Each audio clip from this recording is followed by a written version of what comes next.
Dear students, आज के video में हम पढ़ने जा रहे हैं एक इंपॉर्टेंट टॉपिक जिसका नाम है सीपीयू शेड्यूलिंग एल्गोरिथम।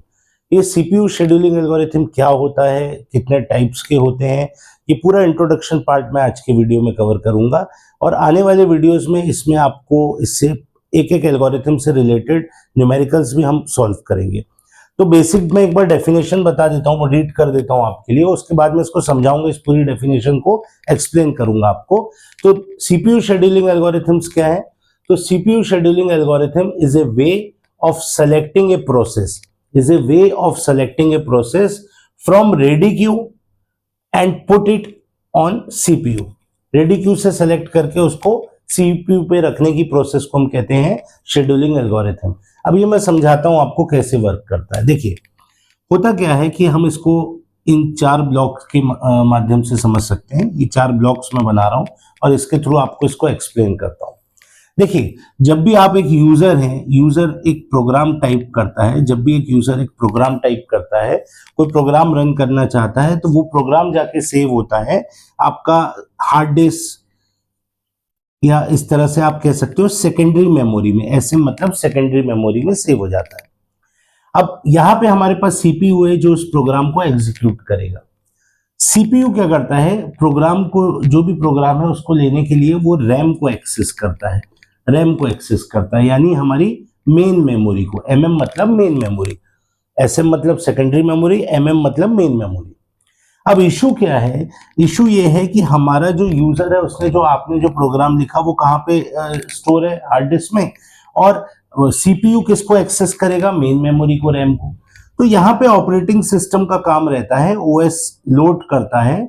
जब भी इस प्रोग्राम को, कोई भी प्रोग्राम है, मान लीजिए P1 नाम का प्रोग्राम है, उसको एग्जीक्यूट करना है तो वो उसको लोड कर देगा रैम में और रैम से सीपीयू वहां पे इसको यूज कर लेगा। अब मान लीजिए अगर प्रोग्राम सिर्फ एक है, P1 प्रोग्राम है, तो कोई इशू है नहीं, क्योंकि अगर P1 प्रोग्राम है तो वो यहां से भाई सीपीयू उसको लेगा और उसको एग्जीक्यूट कर देगा। अभी मैं सीपीयू की बात कर रहा हूं तो हम एक तरह से समझने के लिए समझ सकते हैं यूनी प्रोसेसर, मतलब एक बार में एक प्रोग्राम को एग्जीक्यूट करेगा, एक प्रोसेस को एग्जीक्यूट करेगा। यहाँ प्रोसेस से मेरा मतलब है, अब यहाँ पे मान लीजिए पहली प्रोसेस है P1, उसको इसने एग्जीक्यूट कर दिया। लेकिन अगर मान लीजिए यहाँ पे मल्टीपल प्रोसेस आ जाए, P1, P2, P3, P4, अब इशू ये आएगा कि सीपीयू कैसे डिसाइड करे कि किस प्रोसेस को पहले ले। P1 को पहले ले, P2 को पहले ले, P3 को पहले ले, P4 को पहले ले। यही वो पार्ट है जहां पे सीपीयू शेड्यूलिंग एल्गोरिथम का रोल है। सीपीयू शेड्यूलिंग एल्गोरिथम डिसाइड करता है कि इन चारों में से या इसके अलावा भी कोई प्रोसेस है तो किस प्रोसेस को पहले ले और कितने टाइम ड्यूरेशन के लिए ले। देखिए, वही चीज जो डेफिनेशन है, scheduling algorithm is a way of selecting a process from ready queue. अब रेडी क्यू वर्ड तो मैंने यूज किया नहीं यहाँ पे कहीं, तो ये जो एक तरह से आप देख रहे हैं P1, P2, P3, P4 आते चले जा रहे हैं, ये एक तरह की क्यू बन रही, क्यू मतलब एक लाइन बन रही, तो ये कहलाती है आपकी रेडी क्यू। इसे कहते हैं रेडी क्यू। रेडी क्यू मतलब ये प्रोग्राम या प्रोसेस एग्जीक्यूट करने के लिए रेडी है और सीपीयू इसे एग्जीक्यूट करेगा। तो शेड्यूलिंग एल्गोरिथम क्या करते हैं, कौन सी जो इसमें से प्रोसेस है पहले एग्जीक्यूट होगी, कितने ड्यूरेशन के लिए एग्जीक्यूट होगी, ये डिसाइड करने के लिए हम क्या यूज करते हैं, हमारा सीपीयू शेड्यूलिंग एल्गोरिथम। अब आते हैं सीपीयू शेड्यूलिंग एल्गोरिथम पे। अब सीपीयू शेड्यूलिंग एल्गोरिथम दो तरह के होते हैं, एक होता है जो कहलाते हैं नॉन प्रीएम्प्टिव और दूसरे कहलाते हैं प्रीएम्प्टिव। अब नॉन प्रीएम्प्टिव और प्रीएम्प्टिव में क्या डिफरेंस है ये मैं आपको बताता हूं, नॉन प्रीएम्प्टिव और प्रीएम्प्टिव। तो आप चाहें तो इसका स्क्रीनशॉट भी ले लेंगे तो बाद में इसको रिवाइज कर सकते हैं। तो अब हम देखने जा रहे हैं कि सीपीयू शेड्यूलिंग, पहले हमने समझ लिया क्या है सीपीयू शेड्यूलिंग, क्या करता है, प्रोसेस को किस तरह से लेना है, किस ऑर्डर में लेना है, कितने ड्यूरेशन को लिए लेना है, इसके लिए हम यूज करते हैं सीपीयू शेड्यूलिंग एल्गोरिथम। अब हम आते हैं यहाँ पे दो टाइप के ये हैं CPU scheduling algorithm, non pre-emptive और प्रीएम्प्टिव। अब होता क्या है कि सपोज यहाँ पे एक रेडी क्यू है। अब जब मैं रेडी क्यू बोल रहा हूं तो आप समझ गए यहाँ पे प्रोसेसेस हैं P1, P2, P3, P4, मतलब क्यू में है प्रोसेसेस है। और दूसरा पार्ट है हमारा यहाँ पे क्या है, सीपीयू। तो होना यह है कि यहाँ से रेडी क्यू से प्रोसेस कहाँ जाएगी, सीपीयू में, और यहाँ पे ये इसको एग्जीक्यूट कर देगा। तो कई जगह पे ये जो मैं सीपीयू बोल रहा हूँ इसको भी अगर क्यू के टर्म्स में बोलना हो तो क्यू के टर्म्स में इसको कई बार रनिंग क्यू भी कहते हैं। रनिंग क्यू, रनिंग क्यू मतलब यहाँ पे प्रोग्राम आया और रन हो गया, या प्रोसेस आई और रन हो गई, एग्जीक्यूट हो गई, तो ये रनिंग क्यू आते जा रहे हैं और उसके बाद एग्जीक्यूट हो रहे हैं। तो अभी मैं इसको सीपीयू ही लेके चल रहा हूँ, पर ये वर्ड रनिंग क्यू भी हम यूज कर सकते हैं। तो कई बार एक प्रोसेस आई P1 और अगर हमने ये डिसाइड किया, आपको ये एरो उसके ध्यान रखना है, ऐसे आप इसको अच्छे से याद रख सकते हो। नॉन प्रीएम्प्टिव प्रोसेस में क्या होता है कि अगर कोई प्रोसेस आई P1 तो वो बोलेगा कि भाई P1 जब तक एग्जीक्यूट नहीं होगी, जब तक P1 का पूरा काम एग्जीक्यूशन में नहीं होगा, हम P2 को यूज नहीं कर सकते, P2 को नहीं भेज सकते, या P2 को हम नहीं लेंगे। जब P1 कंप्लीट हो जाएगा, जब P1 कंप्लीट हो जाएगा तो फिर वो यहां से बोलेगा भाई ठीक है, अब आप P2 को आप ले लीजिए, फिर P2 एग्जीक्यूट होगा, P2 एग्जीक्यूट होगा, फिर P2 पूरा एग्जीक्यूट हो जाएगा, उसके बाद ही किसका नंबर आएगा, P3 का नंबर आएगा, फिर उसके बाद ही किसका नंबर आएगा, P4 का नंबर आएगा। मतलब एक प्रोसेस जब तक कंप्लीट नहीं हो जाएगी दूसरी प्रोसेस एग्जीक्यूट नहीं होंगी। ये कौन सा मोड कहलाता है, आपका नॉन प्रीएम्प्टिव मोड। अब इस नॉन प्रीएम्प्टिव मोड में मल्टीपल एल्गोरिथम्स अलग अलग टाइप के हैं। अब अलग अलग टाइप के क्यों मैं बता रहा हूं, जैसे FCFS, first come first serve, ये नाम से समझ में आ रहा है। इसमें ये प्रोसेस को सिलेक्शन का मेथड क्या होगा, जो प्रोसेस पहले आएगी उसको पहले एग्जीक्यूट कर देगा। उसी तरह से शॉर्टेज जॉब फर्स्ट में नाम से समझ में आ रहा है कि भाई जिसका मतलब जो जॉब का जो भी प्रोसेस है उसका टाइम कम लग रहा होगा या इस तरह से कुछ हो रहा होगा, तो ये एक शॉर्टेज जॉब उसको पहले एग्जीक्यूट कर देंगे। इसी तरह से LJF है लार्जेस्ट जॉब फर्स्ट, HRRN है हाईएस्ट रिस्पॉन्स रेशियो नेक्स्ट।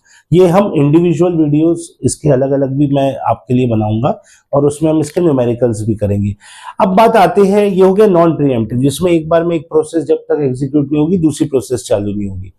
दूसरा केस होता है प्रीएम्प्टिव मोड। प्रीएम्प्टिव मोड जो होता है इसमें क्या होता है कि सपोज P1 एग्जीक्यूशन चल रहा है, P1 को वो एग्जीक्यूट करना चाह रहा है, लेकिन उसी बीच में कोई एक प्रायोरिटी का P2 करके एक आपकी प्रोसेस आ गई, ये बहुत ही हाई प्रायोरिटी की प्रोसेस है, इसे पहले एग्जीक्यूट करना है।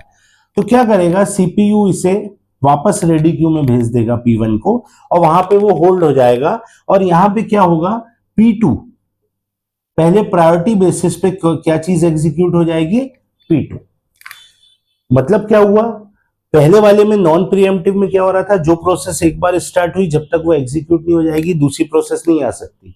लेकिन प्रीएम्प्टिव में क्या होगा, अगर एक प्रोसेस स्टार्ट हो गई और कोई प्रायोरिटी में दूसरी प्रोसेस आ गई तो पहली वाली को वो रोक देगा और उसे रेडी क्यू में फिर से लगा देगा और दूसरी को एग्जीक्यूट कर देगा। बहुत सी एप्लीकेशंस ऐसी होती हैं जहां पे हमें कोई प्रायोरिटी में रिक्वेस्ट आ जाए या प्रायोरिटी में प्रोसेस करनी पड़े तो हम वहां कर लेते हैं। एक और रीजन भी होता है इस प्रायोरिटी के अलावा, एक टाइम क्वांटम होता है। टाइम क्वांटम मतलब एक टाइम लिमिटेशन होती है या कोई एप्लीकेशन होती है जिसमें शुरू से डिसाइड कर लिया जाता है कि भाई शुरू में हम टाइम क्वांटम मान लीजिए 2 यूनिट्स का टाइम क्वांटम, जब 2 यूनिट्स में सेकंड्स भी हो सकते हैं, मिनट्स भी हो सकते हैं, कि पहली प्रोसेस को फॉर एग्जांपल मिनट्स में मैं आपको समझाता हूं कि मान लीजिए पहली प्रोसेस को हमको 2 मिनट तक करना है, 2 मिनट से ऊपर होगा तो हम इसको होल्ड कर देंगे और नेक्स्ट प्रोसेस को ले लेंगे, फिर उसको भी 2 मिनट्स तक होल्ड करेंगे। अगर पूरी एग्जीक्यूट हो गई तो बहुत अच्छी बात है, नहीं तो उसे भी होल्ड कर देंगे, बाद में लेंगे और P3 को एग्जीक्यूट कर देंगे। तो मतलब ये प्रायोरिटी की वजह से, कई बार टाइम क्वांटम की वजह से, इस तरह के रीजंस की वजह से ऐसा सिचुएशन आती है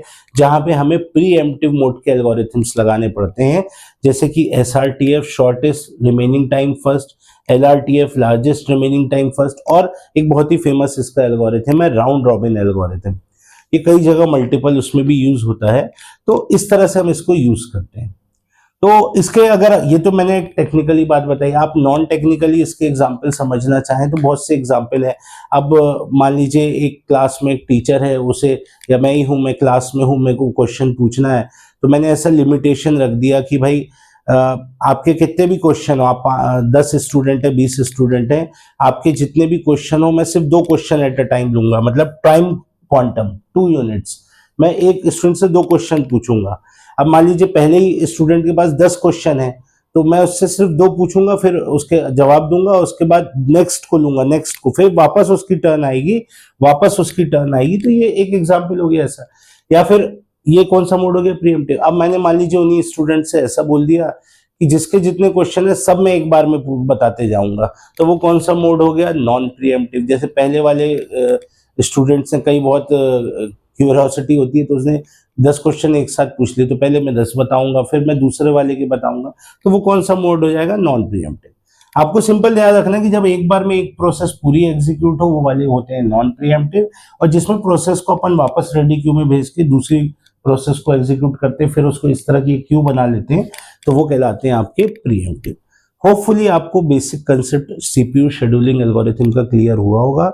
अब हम आने वाले वीडियोस में इसके न्यूमेरिकल्स, एक एक एल्गोरिथम देखेंगे और उसके न्यूमेरिकल्स देखेंगे। Thanks for watching.